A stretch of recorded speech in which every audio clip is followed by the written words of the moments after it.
which is what people who run mules want to know. And so with them, again, smaller estimates there, we're combining their plot of data with satellite imagery to try to come up with more live estimates of what's going on. Is anybody using like LiDAR for that now? Well, yeah, so a lot of people, like, for example, this conference are talking about LiDAR. For the Forest Service, they're looking at, if they're going to combine data and put it into the production process, they want to make sure that the answer data is going to be reliably produced across the entire country at a regular interval. How many years? I don't know how many years we are away from natural LiDAR. But it's on a case-by-case basis, absolutely. It's really good. Yeah, no, it's fantastic. Have you worked any with the NCI at all? No, which NCI? Cancer? I have not worked with NCI. You have any interest? On the right problem, yeah. I choose my problems. All right. That as they interest me. Or luxury. It is that. That's right. Yeah, just come. You want to start off? Yeah, sure. Yeah, I'll go and start off. Sure. Yeah, so again, thanks for coming. Hopefully that's what people will struggle in. But yeah, so this is KnoxData, data science group here in Knoxville, going strong since 2015. Try to get a varied set of talks every month, spanning this globe of different pieces within data science. And recently we've been on a geospatial take. So been really excited for this kind of talk for a little bit of time. And Tim first talked about, hey, this was really cool stuff that we're getting to do for the Census 2020. And not only was Census 2020 differential privacy really important, but you probably have heard different instances in the past couple of years of supposedly anonymous information that gets de-anonymized that adds another piece. There's this great paper from some Australian researchers where they found themselves in the data of Australian Transit Service information that you wouldn't think would, be able to figure out exactly what responses are. So I feel like it's a really prescient topic, especially as related to some of the work that people here in Knoxville helped out with for a hackathon earlier this year. Moving forward, whatever open data that the city is interested in, this is not something that people are necessarily thinking about at the moment, but I'm interested to see how this could be applied to how maybe data products are made available in the future here in Knoxville locally, but also everywhere else. So Yeah, that's a good point. So it's going to be a really interesting thing that I don't think a lot of people really are worried about yet or know about, but kind of have that kind of thing in the back burner of this is something we have thought about. And there's some things that we could do. About that, Tim will be able to talk about Tim's now the Tennessee State Data Center, housing UT and the Housing Center. So his background, hey, how's it going? You worked at the city for a while, and now you're in this role. So without further ado. Yeah, thanks. I actually worked at the Planning Commission where we opened some data and with the ideas related to worrying about re-identification. You can't re-identify people. It's already public record. All these people are already identified as public record. So, but yeah, there's other things we have to think about. So I was at the Tennessee State Data Center. The data center, and then the Boyd Center for Business and Economic Research. There's a state data center in each state in the country. So there's 50 plus the island territories. They're sometimes in government, sometimes in state offices. Oftentimes they're in villages. So these various things to say. So when it comes to the state data center, we have a relationship, partnership with the Census Bureau, but also with the state and with the university. But we're thinking about ways that the census affects Tennessee and data and making data available to people in Tennessee and helping people as a resource to help them get access to data. When the 2020 census rolls around, though, we're going to take on a different role and help. We do some operational things, providing some input and some data, but we also just help promote it. This is an interesting topic, though, differential privacy, and I think it will add some richness to the discussion because this is the application of differential privacy to 2020 data products is kind of what started this conversation. I think it would be helpful to just go back and understand why 2020 is important, why the census is important. And at the end, I think we've got some real examples to show kind of like why, how TP can affect cities and counties in real concrete ways. So we'll talk about why 2020 is important, how people will get notified about the census, how they're going to respond to the census. That's different this year with the introduction of internet response and the data release schedule to freshen up on your civics classes from high school. So 2020 census, why does it matter? These are probably the main reasons that the census is important. It's, you know, if you go out constitutionally, it's the second, it's in the, what is the first article?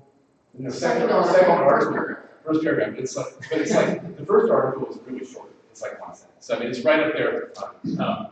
And the main thing is to reapportion seats. So that's why the count, you know, occurs every 10 years. But we also use it in redistricting and local level block level data, which is, think of it as city blocks or anything bound by physical boundaries. Population counts are included or tabulated inside those areas, along with housing units, occupied or not, some racial and age characteristics. So this is really important data from the standpoint of everything from congressional seats all the way down to city council and county commission districts, those sorts of things. It's also used in a lot of funding formulas, and I'll give you an example of that later in the presentation. But funding formulas are often presented on, you'll see, you might see some earlier this week about $1.5 trillion in federal funding is tied to the census. And it's just like, it's not per capita. So don't be thinking about like, you know, for every one person in this is $100,000. It's not, that's not how it works out. The funding formulas that use census data are very complex. And they can be everything like the denominator of per capita sort of thing, or they can be something, you know, we're just trying to figure out how many people there are, or it could be something more like income or any other number of things. So rarely is it a straight line between people and like money. But where it is a straight line is inside state government. For cities and counties, one of the ways that the data is used is the distribution of state share revenues back to cities and counties. So when you, the sales taxes that are collected by the state is a huge part of the state revenue, obviously. They take, it's about, I think I got the next slide, about 5%. It's about, anyway, they collect, you know, the 7%, the states take some small portion of that 7%, the cities and counties take some portion, that's about 5% of the 7%, so it's a very small piece of it, and they give it, it's given back to them.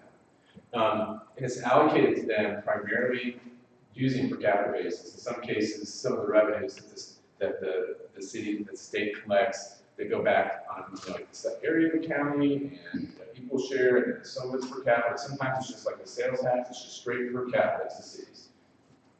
So it's kind of a way of equalizing, you know, redistributing the money the state sales taxes back to cities and counties. And it's a substantial portion of it. It's a meaningful portion of their revenues that they spend every year. So MTAS, which is this is UT Institute of Public Service, they put a number on it, what the value of one person is when it comes to budget planning for a city. And it's $140 per year, $141 per year last year. So take that times 10 years, that's $1,400 per year per person. $1,400 over the next 10 years that's missed by a city or county if the person's not counted. So that's a real number that you can use, and it's it gives, you know, it's not like it's 1.5 trillion, which you just can't wrap your head around. It's $140 per person. Where do they count?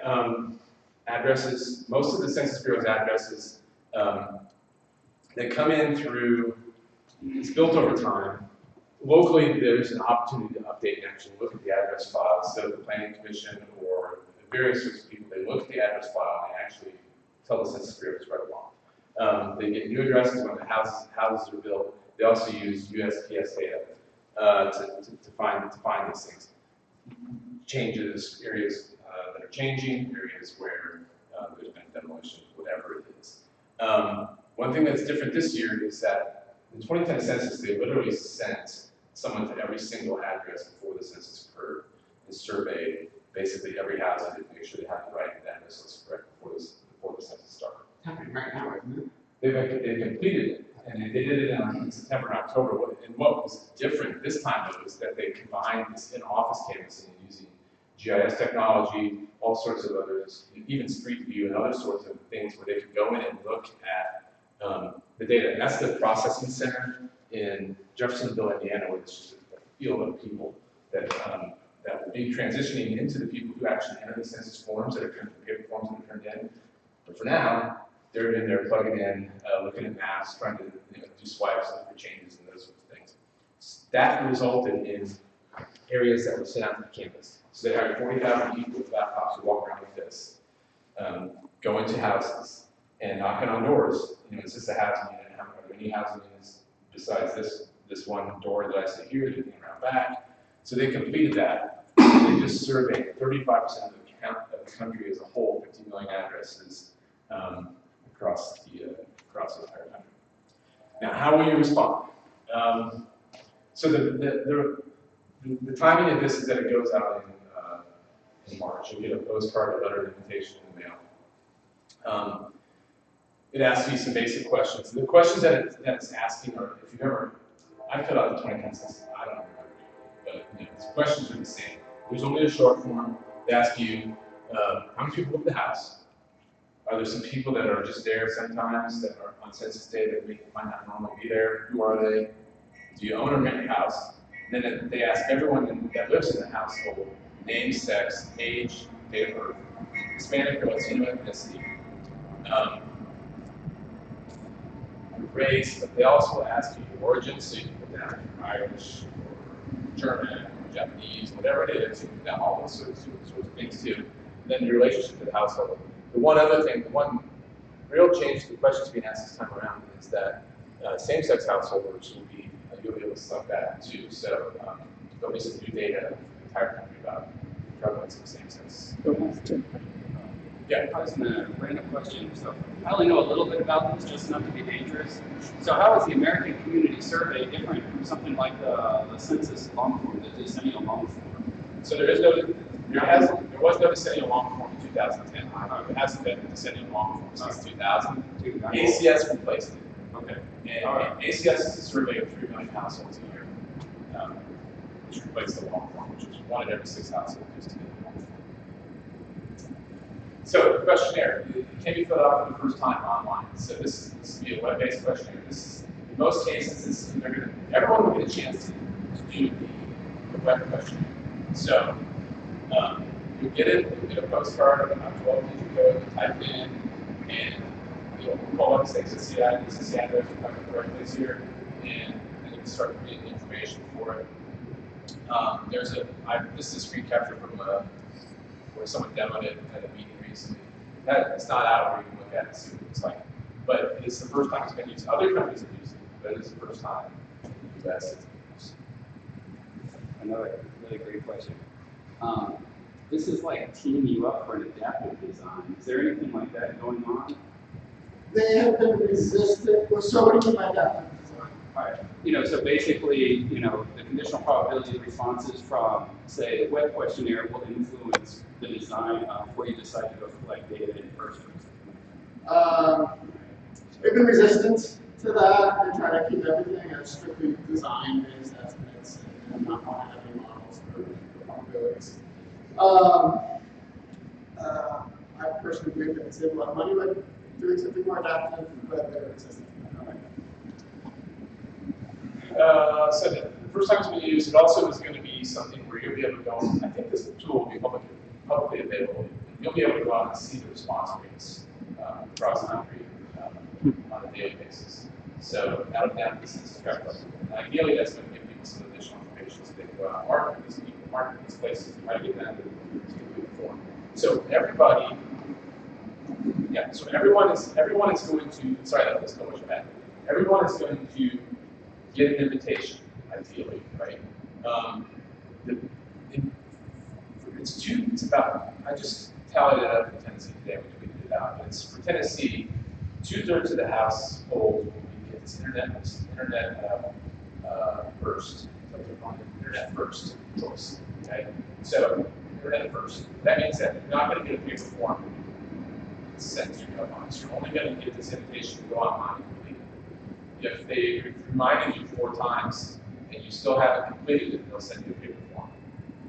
But this came out earlier this week. This is a map of census tracts across the country where there will be a form mailed with the invitation. And that form is being sent to places where there are, I don't know what low internet responses, they put it down, but low internet subscription rates, and then higher proportions of people will increase. We've been using the internet for the ACS for a few years, and so I think they may be trying to get some idea of internet response from that. From this. We like they say low Low internet internet response. responses to the ACS. So I think they've got some using the ACS model kind of figured that out. So the response rate there. Is that a Oh, and then by UT? Google, is that? Is that UT in that census tract? That's I was wondering if it was.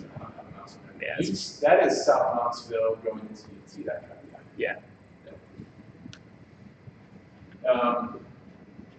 You can go online. It's like the mail contact strategy viewer.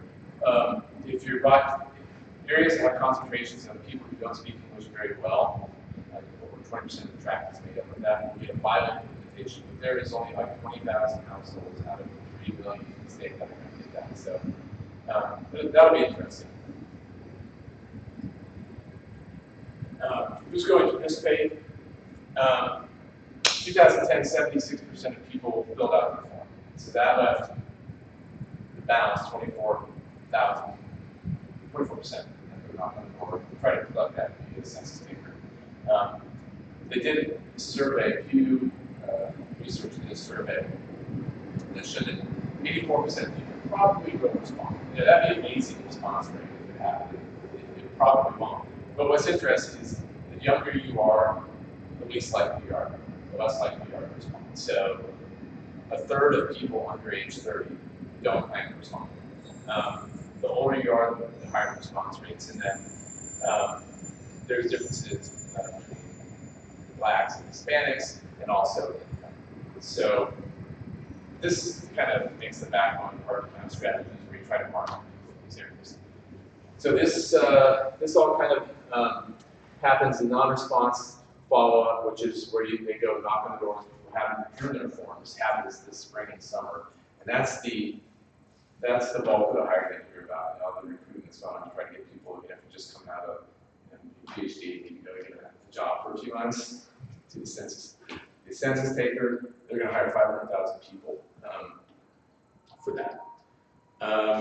If you're into workflows and that sort of thing, and you want to learn about the technology behind it, there's a really good presentation from the Esri conference this year where they show like the mobile workflow that the census takers are going to have. And everything's done from an iPhone. Everything from the places where they're going to go to the route to take to when their work availability is and their mileage and everything like that. That's all done. Really, really cool. So let's see how that goes. And are you going to talk about Title 13? I was not. Okay, but this is probably worth mentioning. We'll talk about 2 things. Well, first off is the release schedule. So, reminder, this has to be done by the state counts for apportionment have to go to the president by December 31st of 2020. So that's when they have to land on the president's desk. By March of 2021, you'll probably start seeing the data products. They kind of flow out on a state-by-state basis, but that's when the first redistricting data comes out. Pretty limited set of information. At December products, just the state level total, right? State level total. That's it. And I guess they may do calculations as far as the number of seats from each state. Tennessee is there's an estimate that's out there. Tennessee is like more than likely going to retain its the 9 seats it has. It probably won't gain. We're slightly closer to gaining the seat than we are to losing one. So that's kind of what to expect there. And then the more descriptive products come out in the middle of summer. It's called the Demographic and Housing Characteristics file now, which is formerly called Summary File 1. But So, Title 13. Responses to the census are confidential, and they remain confidential for 72 years. And the 1940 census was released, was this summer? I think it might have been. Was it? It was very recent. So 1940 was just released, so you can go out and look at the responses to the 1940 census. Title 13, just in a nutshell, means that the Census Bureau cannot release the data for any reasons other than for statistical purposes. Individual responses can't be sent to other government agencies, they can't be sent to law enforcement, they can't be sent to courts. They're confidential, they're protected by this law called Title 13. And the Census Bureau people take it extremely seriously. Everything that they ingest is Title 13 protected from the moment they give it. If I hand them an address file, it's Title 13 protected, and I can't look at my own address file unless I have a special sworn clearance. I went through that, and you have to pay. Well, if anyone's gone through clearance, it's probably not as bad as that, but it is medical records and all this sort of stuff. So they take it extremely seriously. I don't know if there's ever been any violations of it, or anyone have to go to jail, but I've been on the phone and I said, can you tell me something about this thing? Yeah, I want to know, can you tell me, are there addresses in Fort Campbell? Addresses are protected by Title 13. And the response was, I can't tell you that. So these types of information, they are taken very seriously, and it kind of underpins what Nicholas is going to talk about, which is that the potential for people to be re-identified could violate the Title 13 dictate that the Census Bureau lives and reside. So with that, is there any questions about operational sorts of things? Okay. All right. Nicholas is going to the meeting. Is any of this at all related to business data products or business censuses? I know there are also, migration, daily or the kind of things. Are any of these? It is. I think of it as decennial information is foundational data that kind of underlies American Community Surveys, or population estimates, these sorts of other products that are built on top of that. Yes, there's a relationship, whether it's might control it or somehow, but yeah, it's a big piece of those products too. Like the Title 13 protections apply to all of that. And in fact, if you look at the history of privacy in the census, I don't know how long ago Title 13, now the current protections came in after World War II. Because they were not private in World War II, they actually told the Department of Defense were Japanese people were doing. But the earliest people concerned about census privacy were actually business owners, because in the 1800s, business data was collected as part of the decennial census. And they were the first people who were really concerned about privacy. But like the economic census and all that stuff, it doesn't depend, that's pretty separated from the decennial and the ACS operations inside the Census Bureau, but they're absolutely subject to the same legal protections as far as the data. The biggest user outside the decennial census of census data is it serves as a control or post-stratification for household surveys across the government. And the big one is the American Community Survey you mentioned. So the American Community Survey is a much, much more extensive survey. It's got income, and whether or not you have indoor plumbing, whether or not you have a disability. Things like that could have 3 million people. But they control that when they scale up from the 3 million to create estimates of the entire population. They control that by using the decennial census.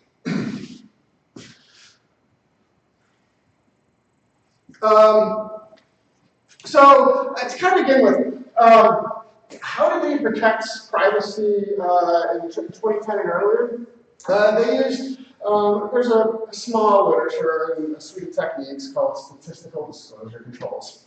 And the biggest statistical disclosure controls used at the Census Bureau were swapping. And so basically what they would do would be like create a tabulation. If there was a small cell, maybe there were a few people in maybe this block group in this particular cell, what they would actually do is they would find another household of the same size somewhere in the state randomly and swap the individuals. So if there was a Hispanic person and they were the only person living in the block, that person would get swapped with another household somewhere in the state, and maybe they no longer have a Hispanic count for that block.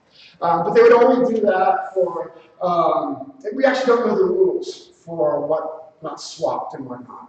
And they've insisted throughout that the rules themselves are releasing the rules would be a disclosure risk. That if people knew what the rules were, they could know, or perhaps back out some information in the sense it didn't intend them to have.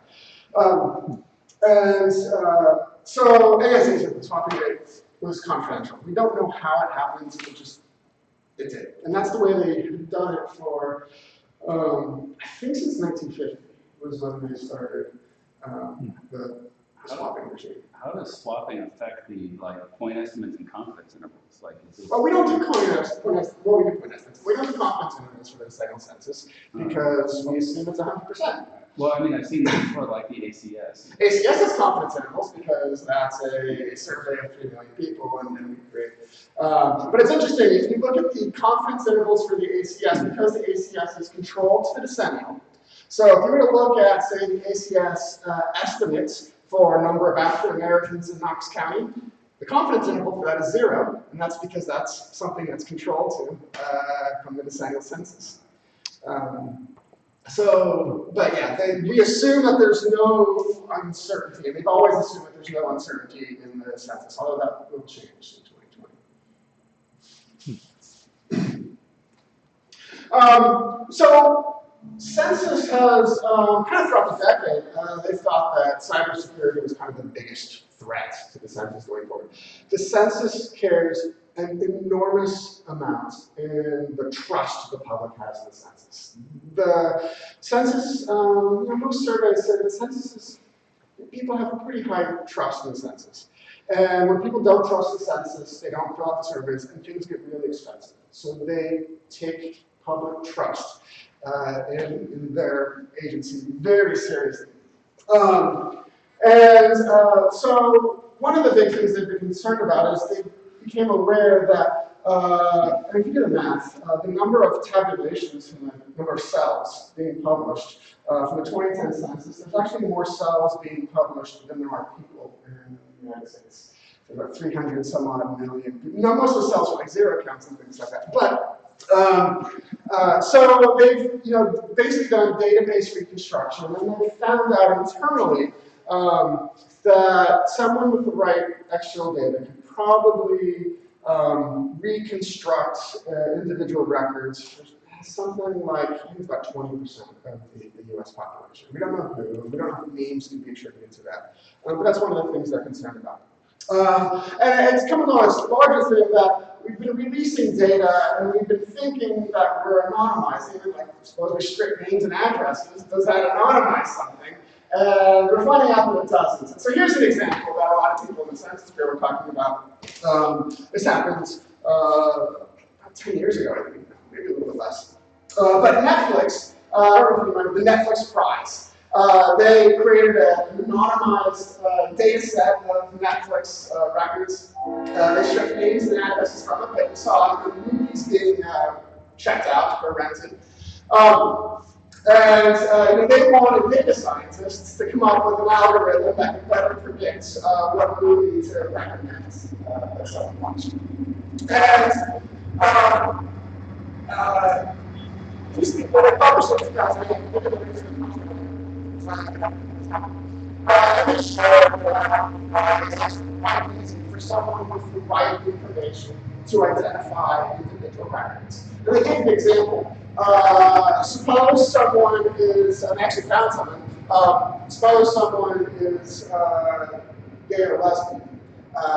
Netflix knows that probably from the types of movies that they rent. But maybe their neighbors don't know that. And so they gave an example of, suppose you go to your neighbor's house and you see a few movies that they've rented. Maybe none of them are special interest gay lesbian movies, but other movies. So it'd be pretty easy. They said if you know 3 movies that someone has rented at a particular point in time, you can, with pretty close to 100% accuracy, find out where they are in the database and find their entire viewing history. And so that was a real wake-up call within the census that we need to be careful if we think our data are anonymous. Someone with the right information may be able to completely rate And the problem for them is you never know what information is out there now, and you never know what information will be out there 10 years from now.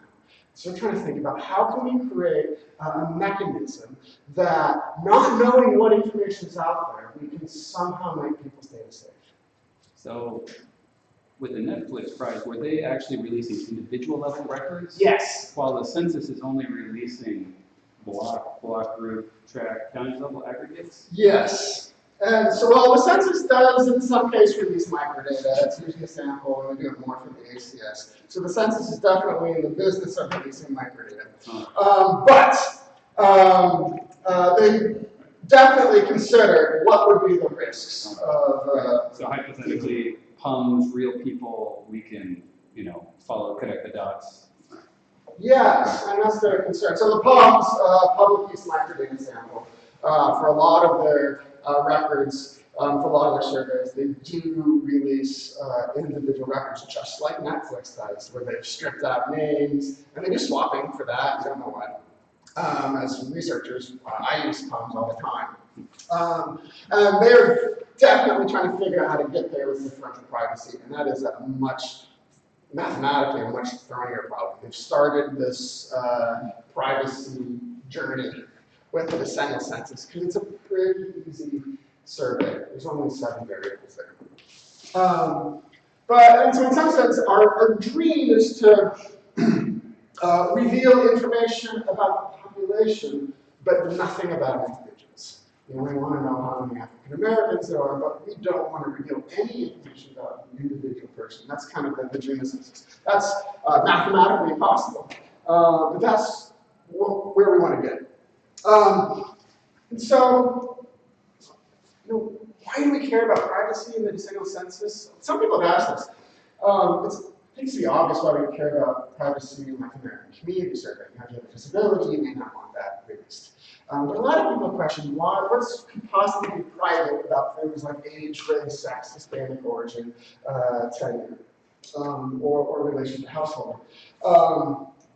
And I can think about a lot of reasons why you might not want this to be released, especially with same-sex relationships being part of relationship to householding. That may not be something you want your employer knowing, for example. The efforts within census to create private data accelerated very, very quickly in the last 2 years as we started talking about adding a citizenship question to the census. That had a huge part in why census has been going so quickly in this direction. Was because they care a lot about trust. They care a lot about trust of minority people taking the census. And we're not having this citizenship question anymore, thank God. That was the type of data that they didn't want to release. And they didn't want to release it. But I can think of all kinds of things. Like, so for example, suppose, I don't know, LinkedIn or this monster still around, something like that.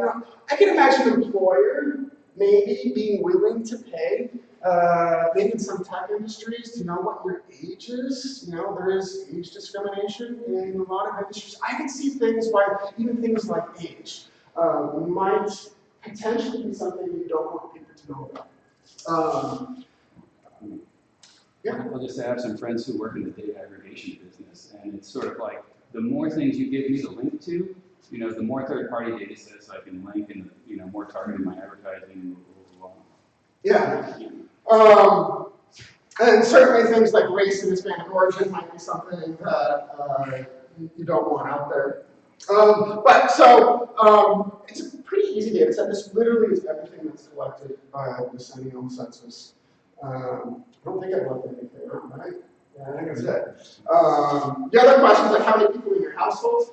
They actually don't release that when you do that accounting. But a lot of that is quality control. They want to make sure that if you say that there's 5 people in your house, that they've gotten 5 pages of returns. That's kind of their base quality check.